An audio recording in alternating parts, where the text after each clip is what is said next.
हमारे होदे नमर कटे बेद नाम करेला तू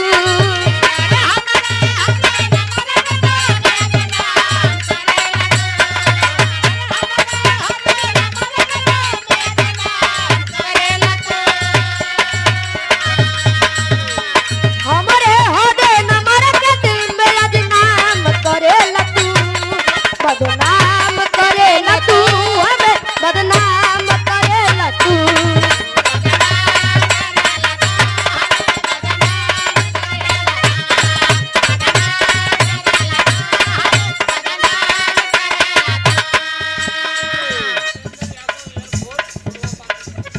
जितेंद्र यादव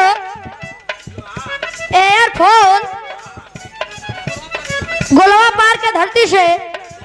बड़े भैया जी की ओर से 101 रुपए का आशीर्वाद आपके चरणों में प्रणाम करता हूँ।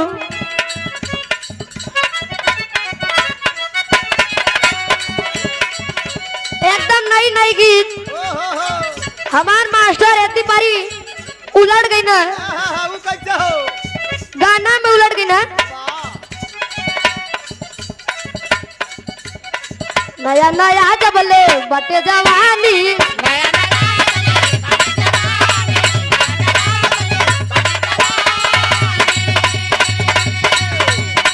एक भर लूटा लहरिया ये रानी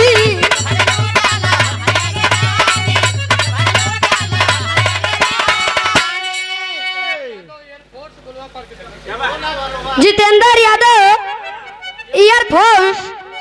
गोलवा पार के धरती से आपकी ओर से 101 रुपए का पुरस्कार आपके चरणों में प्रणाम करता हूँ। नया नया जबले बटे जवानी